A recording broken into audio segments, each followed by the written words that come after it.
নমস্কাৰ বন্ধু বান্ধৱীসকল, নিশ্চয় আপোনালোক ভালে আছে। ভক্তি দৰ্শন অসম চেনেলে পুনৰবাৰ স্বাগতম জনাই আকৌ এটা নতুন ভিডিঅ'ৰ মাজলৈ আপোনালোকক স্বাগতম জনাইছোঁ। আজি আপোনালোকৰ মাজলৈ দেৱী দুৰ্গাৰ বিষয়ক এটা ভিডিঅ' বনাই লৈ আহিছোঁ। দেৱী দুৰ্গা পূজাত আপোনালোকে কি কি নিয়ম পালন কৰিব লাগে, কেনেধৰণৰ বস্ত্ৰ পৰিধান কৰিব লাগে, কি ৰং শুভ, এই বিষয়ক এটা ভিডিঅ' বনাই লৈ আহিছোঁ। যদি ভিডিঅ'টো ভাল পায় তেতিয়াহ'লে লাইক শ্বেয়াৰ কমেণ্ট কৰি দিব বুলি আশা কৰিলোঁ। আহকচোন আজি ভিডিঅ'টোৰ মাজলৈ আগবাঢ়ি যাওঁ।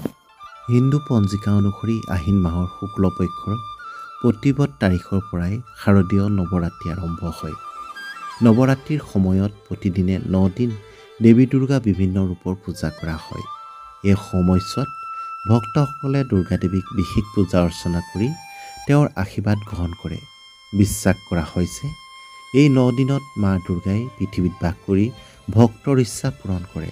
বিশ্বাস মতে নৱৰাত্ৰিৰ দিনবোৰ অতি পবিত্ৰ। এই দিনবোৰত কিছু কাম কৰাটো নিষিদ্ধ বুলি গণ্য কৰা হয়। অন্যথা নৱৰাত্ৰি পূজাৰ সম্পূৰ্ণ ফলাফল পোৱা নাযায়।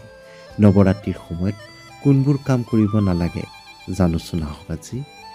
নৱৰাত্ৰিৰ সময়ত ঘৰত কোনো ধৰণৰ মলি নাৰাখিব। নৱৰাত্ৰিৰ আগতে ঘৰ আৰু পূজাস্থলী ভালদৰে পৰিষ্কাৰ কৰিব লাগে।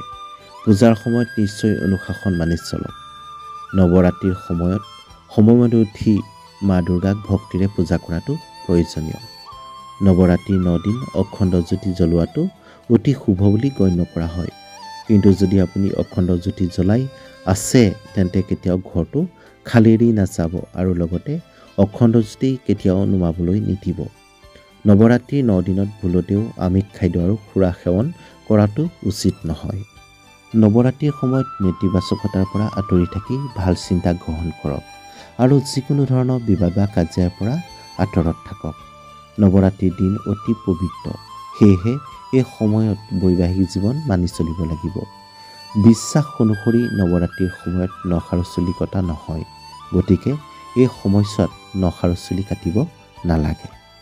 যদি আপুনি নৱৰাত্ৰিত উপবাসে আছে তেন্তে উপবাসৰ সময়ত খাদ্যত নহৰু আৰু পিঁয়াজ সেৱন নকৰিব।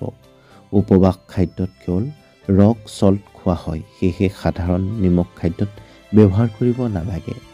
ঘেঁহু চাউলৰ দৰে খাদ্য উপবাসে থকা সময়ত নাখাব।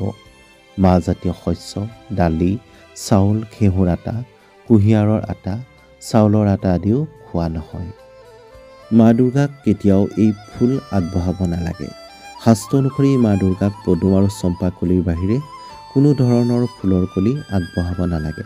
তেনে কৰাটোৱে দুষ্টজনক আমন্ত্ৰণ জনোৱা হয়। ইয়াৰ সমান্তৰালভাৱে মাতৃ দুৰ্গাক ভুলতো বেল, মদাৰ, তগৰ আদি অৰ্পণ কৰিব নালাগে। এনে কৰিলে মা দুৰ্গাক খং উঠে, যাৰ ফলসমূহ পৰিয়ালটোৱে বহন কৰিবলগীয়া হয়।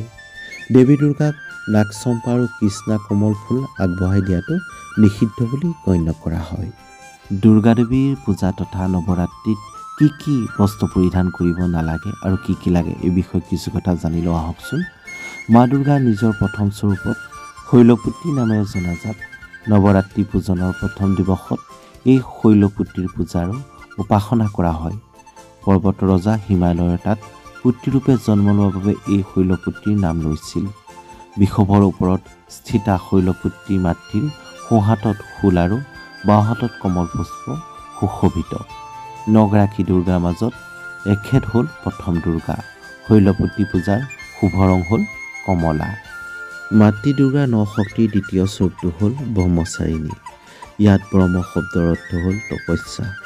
ব্ৰহ্মচাৰিণী অৰ্থাৎ তপচাৰিণী, তপস্যা কৰা তপস্বিনী। দুৰ্গা পূজাৰ দ্বিতীয় দিৱসত এখেতৰে স্বৰূপৰ উপাসনা কৰা হয়। ব্ৰহ্মচাৰিণী পূজাৰ শুভ ৰং হ'ল বগা। মা দুৰ্গাৰ তৃতীয় শক্তিৰ নাম হ'ল চন্দ্ৰঘণ্টা। নৱৰাত্ৰিৰ উপাসনাত তৃতীয় দিনা এখেতৰে বিগ্ৰহৰ পূজা আৰাধনা কৰা হয়। এখেতৰ এই স্বৰূপ পৰম শান্তিদায়ক আৰু কল্যাণকাৰী। এখেতৰ মস্তকত ঘণ্টাৰ আকৃতিৰ অৰ্ধচন্দ্ৰ থাকে, সেইকাৰণে এখেতক চন্দ্ৰঘণ্টা দেৱী বোলা হয়। চন্দ্ৰঘণ্টা পূজাৰ শুভ ৰং হ'ল ৰঙা।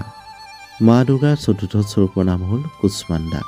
নিজৰ মৃদু মন্দ হাঁহিৰে অণ্ড অৰ্থাৎ ব্ৰহ্মাণ্ড উৎপন্ন কৰা হেতুকে এখেতক দেৱী কুষ্মাণ্ডা নামেৰে অভিহিত কৰা হৈছে। শক্তিৰ অস্তিত্বই যেতিয়া নাছিল চাৰিওপিনে অন্ধকাৰ, কেৱল অন্ধকাৰহে পৰিব্যাপ্ত হৈ আছিল। তেতিয়া এই দেৱীয়ে নিজৰ ঈশ্বত হাঁহিৰে ব্ৰহ্মাণ্ড ৰচনা কৰিছিল। গতিকে এখেতহে হ'ল সৃষ্টিৰ আদিস্বৰূপা, আদিশক্তি। এখেতৰ 8খন হাত থকা বাবে এখেতক অষ্টভুজা দেৱী নামেৰেও বিখ্যাত। এখেতৰ 7খন হাতত আছে ক্ৰমে কমণ্ডলু, ধেনু, কাঁড়, কমল পুষ্প, অমৃতপূৰ্ণ কলহ, চক্ৰ আৰু গদা। কুষ্মাণ্ডা পূজাৰ শুভ ৰং গাঢ় নীলা। মাতৃ দুৰ্গাদেৱীৰ পঞ্চম স্বৰূপটো হ'ল স্কন্দ মাতা। ভগৱান স্কন্দ কুমাৰ কাৰ্তিকেয়ৰ নামেৰেও জনাজাত। প্ৰসিদ্ধ দেৱাসুৰ সংগ্ৰামত এখেত দেৱ সেনাপতি হৈছিল। পুৰাণবোৰত কুমাৰ আৰু শক্তিধৰ আখ্যাতি এখেতৰ মহিমা বনোৱা হৈছে। এখেতৰ বাহন হ'ল ময়ূৰ বা মৌৰা চৰাই, সেইকাৰণে ময়ূৰ বাহন নামেৰেও অভিহিত। এই ভগৱান স্কন্দৰ মাতৃ হোৱাৰ বাবে মা দুৰ্গাদেৱীৰ উক্ত পঞ্চম স্বৰূপটো স্কন্দ মাতা নামেৰে জনাজাত। স্কন্দ মাতা পূজাৰ শুভ ৰং হালধীয়া। মা দুৰ্গাদেৱীৰ ষষ্ঠ স্বৰূপৰ নাম হ'ল কাত্যায়নী। দুৰ্গা পূজাৰ ষষ্ঠ দিনাখন এখেতৰ স্বৰূপৰ উপাসনা কৰা হয়। কাত্যায়নী পূজাৰ শুভ ৰং সেউজীয়া। মা দুৰ্গাৰ সপ্তম শক্তি কালৰাত্ৰি ৰূপে জনাজাত। এখেতৰ শৰীৰৰ বৰণ ঘন অন্ধকাৰৰ নিচিনা, সম্পূৰ্ণৰূপে ক'লা। মূৰৰ চুলিবোৰ অবিনষ্ট, গলত বিদ্যুতৰ দৰে জিলিকি থাকে মালাধাৰী। এখেত ত্ৰিনেত্ৰা, তিনিওটা চকু ব্ৰহ্মাণ্ডৰ নিচিনা ঘূৰণীয়া। এখেতৰ বাহন হ'ল গদৰ্ভ অৰ্থাৎ গাধ। আই কালৰাত্ৰিৰ স্বৰূপ দেখাত অতি ভয়ংকৰ, কিন্তু তেখেতে সদায় শুভ ফলহে প্ৰদান কৰে। কালৰাত্ৰি পূজাৰ শুভ ৰং ধোঁৱা বৰণীয়া। মা দুৰ্গাদেৱীৰ অষ্টম শক্তিৰ নাম হ'ল মহাগৌৰী। এখেত সম্পূৰ্ণৰূপে গৌৰবৰ্ণা। এই গৌৰবৰ্ণৰ গৌৰতাৰ উপমা শংখ, চন্দ্ৰ আৰু কুণ্ড কুলৰ সৈতে দিয়া হয়। মান্যতা অনুসৰি এখেত হ'ল 8 বছৰীয়া। এখেতৰ সকলো বস্ত্ৰ আৰু অলংকাৰো শ্বেতবৰ্ণৰ। দুৰ্গা পূজাৰ অষ্টম দিনা মহাগৌৰীৰ উপাসনাৰ বিধান আছে। মহাগৌৰীৰ পূজা শুভ ৰং হ'ল বেঙুনীয়া। মা দুৰ্গাদেৱীৰ নৱম শক্তিৰ নাম হ'ল সিদ্ধিদাত্ৰী। এখেতে সকলো প্ৰকাৰৰ সিদ্ধি প্ৰদান কৰে। মাৰ্কণ্ডেয় পুৰাণৰ মতে অনিমা, মহিমা, গৰিমা, লঘিমা প্ৰাপ্তি, পাকাম্য, ঈশিত্ব আৰু বশিত্ব সিদ্ধি, এই 8বিধ সিদ্ধিদাত্ৰী পূজাৰ শুভ ৰং হ'ল সেউজীয়া। দেৱী পুৰাণৰ মতে এখেতৰে কৃপাত ভগৱান শিৱই এইবোৰ সিদ্ধি লাভ কৰিছিল। এখেতৰে অনুকম্পাত ভগৱান শিৱৰ অৰ্ধশৰীৰ দেৱীৰ হৈছিল আৰু তাৰ বাবে তেওঁ অৰ্ধনাৰীশ্বৰ নামেৰে বিশ্ব প্ৰসিদ্ধ হৈছিল।